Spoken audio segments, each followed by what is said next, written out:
Do you believe that every secret should be hidden in the same way? What if, say, you discovered the betrayal of a loved one?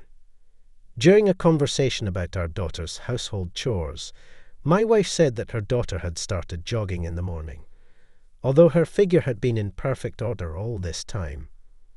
Undoubtedly, this means something, especially after 7 years of marriage. I just shrugged evasively, but it was obvious that Ella was trying her best to keep her marital boat afloat. Suddenly, our daughter's family is faced with the need for financial support for daily needs, and household bills are simply not enough until the end of the month. I was puzzled as to where this conversation was heading. However, it is obvious to me that Wyatt lost his way by spending their funds on another woman. Meanwhile, our daughter took on extra shifts at the hospital, trying to fill in their financial gaps. Do you think that's acceptable for a man? My wife questioned, her tone filled with vexation. Hold on, lower your voice, take it easy. Why jump to conclusions so hastily? Let's think this through and keep our distance from the youngsters. After all, we don't have grandkids, and whatever happens will turn out fine. I figured it was wisest to stay out of it. Look, this involves our daughter. If we have any insight about their household, we must share it with them. That's the bare minimum. Merely a couple of days later, my wife picked up the phone to call our daughter. Ella, we're eagerly awaiting your visit. Everything's all set at the table. And why didn't anyone consult us? Wyatt's got a week-long business trip starting today, and I've got a night shift. Can you make it tomorrow? No, Mom. Tomorrow's no good either. We've got plans. The wife lamented that she had prepared an abundance of cutlets, receiving little appreciation for her effort. She exclaimed in disbelief, "How could you possibly turn down your own mother's cooking?" Puzzled, she asked, "Now, what are we supposed to do with all this food?" "There was never a request for you to make so much at once," was the retort. "Just stash it all in the fridge. We can nibble on it over the week." Yet, what force on earth can deter a determined mother intent on nourishing her offspring? The meal was prepared. It shall be eaten. Start the car, and I'll gather the dishes. Take a look at the plight of a mother who works in the kitchen from morning to evening, but is hardly noticed. Fortunately, we have a key to their apartment. We will go there. We'll put everything in the fridge. When my daughter comes back tomorrow, after all, she has her own bistro. She can just take it and serve it there. In the courtyard, we noticed that the lights in their flat were still glowing. Oh, and Wyatt hasn't headed out yet, so he might just be lucky enough to grab a bite on the way. The wife perked up noticeably. Thank goodness he's got a late flight. We pressed the doorbell, but there was no response. Get the key, she instructed. We let ourselves into the apartment and called out their names for the sake of politeness. In reply, there was nothing but silence, suggesting they had hurried off yet chose to leave the lights on. Olivia slipped off her shoes and made her way to the fridge, saying, "I'll unpack everything now, and then we'll head out." I wandered into the bedroom to switch off the light. There lay an empty wine bottle, 2 glasses, plates with remnants of fruit scattered on the table, and there they were, fast asleep in bed. I couldn't quite make out her face beneath the blanket, but it was clear that my daughter had outsmarted us, concocting a tale of a night shift and a business trip while enjoying a cozy evening with her husband. After that wine, they looked utterly knocked out. Thus I crept silently away. I opted not to inform my wife, fearing she might take offence at the notion of her cutlets being swapped out during a date. It seemed best that we simply slip out unnoticed and avoid disturbing the youngsters. However, a commotion erupted from the bedroom, and our daughter's voice rang out. "I need to grab a drink of water. I'll return shortly." My wife, having also caught wind of our daughter's voice, peeked out from the kitchen's entrance. They encountered each other in the corridor, momentarily recoiling in surprise. "Well, since you're already up," I broke the silence. "I might as well say hello." I moved toward the room. Ella dashed to the doorway, positioning herself in a way that blocked my entry. "Pop, let him be for now. Wyatt's under the weather. He ought to rest. Let's not disturb him just yet." I was oblivious to the signs, though in hindsight, the clues were there. "Ella, you're not yourself today. What's the matter? You seem all over the place." "It's nothing. What brings you here?" My mom had been anticipating this line of inquiry the whole night. She took hold of Ella's wrist and ushered her towards the kitchen. "Take a peek. We've got stuffed cabbage and cutlets here, and look at this. And there, pies on the counter. Wait, you adore my pies, don't you?" Olivia called out in the direction of the bedroom. Silence followed. Her husband, attempting to skirt the delicate issue, couldn't help but reveal his concern. "Ella, take a seat. Is everything all right with Wyatt?"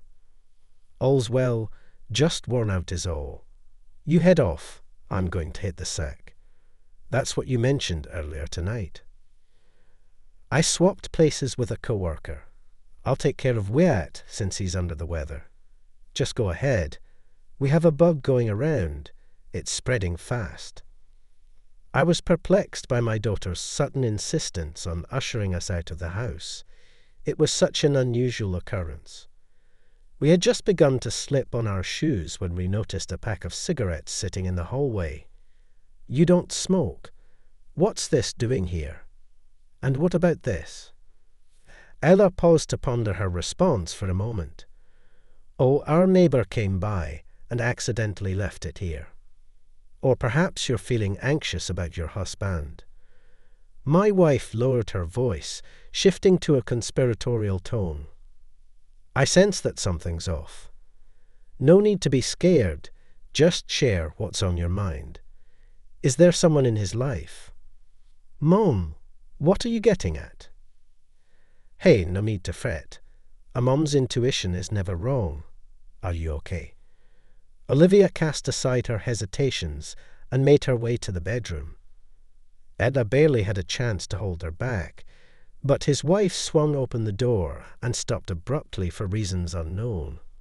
"Oh, hi," Olivia greeted nervously. "Greetings," came a man's unfamiliar voice from beyond the wall. My wife gave our daughter a glance, and I figured it was time to slip off my shoes. "Seems like I should get going," the man declared, rising from the bed. He enveloped himself in a blanket, scooped his clothes up from the floor, got dressed in the bathroom, and departed the apartment. What am I doing? Dad snapped back to reality first. Not my place to judge. All right, sweetie. We didn't see a thing. Everybody took off, and she got herself together in no time, dragging me along with her. We rode back home in silence. Once inside the apartment, we started chatting about what we'd witnessed. It wouldn't be right for Wyatt to catch wind of it. To keep from spilling the beans, we won't go to their place, nor will we invite them over. For whatever reason, my wife had her own take on the situation, and I was rather baffled at how it was so crucial for him not to find out.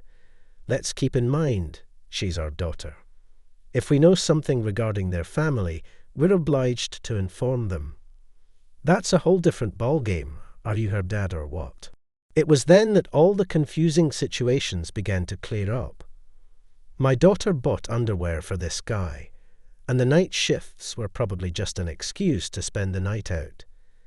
Beauty salons and beauty treatments are expensive, which is why our family finances were depleted, and then, on top of everything, she borrowed money from us. That's not how I raised my daughter. I couldn't just let things take their course.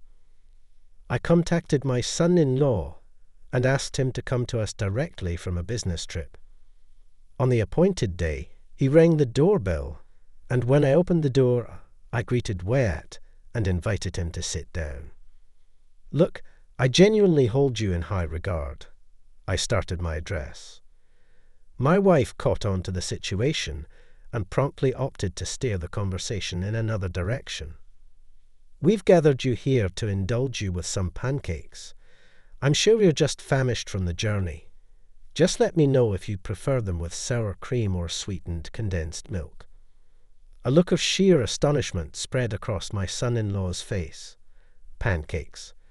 They had called me all the way across town for pancakes. "All right, Olivia, enough with the pancakes. Let's not get sidetracked," I retorted. Olivia, ever eager, attempted to divert my focus, offering tea about 100 times over, but I was resolute, determined to voice everything I had to say. Wyatt, naturally, was left in a state of disbelief. "Didn't feel like telling me, huh?" He questioned his mother-in-law. "Is this how you show respect?" "Well, I had a different view of you." "Oh well, thanks for that." I sensed something was up, but couldn't quite put my finger on it. Guess it's all clear now. Goodbye. Would you mind bringing my stuff over to my mum's place? Ella kept it real. But I'm out. Not long after, the marriage came to an end. Olivia and her daughter are ticked off at me, but let them stew. I can't wrap my head around their thinking. If the husband strays, everyone needs to know. If the wife does, it's hush-hush. I'm just relieved justice found its mark. Bringing a guy home while the husband's out of town is just underhanded. How do you even face him afterward? Share a bed like nothing's wrong. As much as I'd love to dote on my grandkids, I can't support this in my daughter's household. Sure, their arguments and clashes are their business. They bicker, they reconcile, that's how it goes. But when I know my son-in-law's being played for a fool, that's hitting too close to home. I hate that my daughter's now single, but she walked this road herself.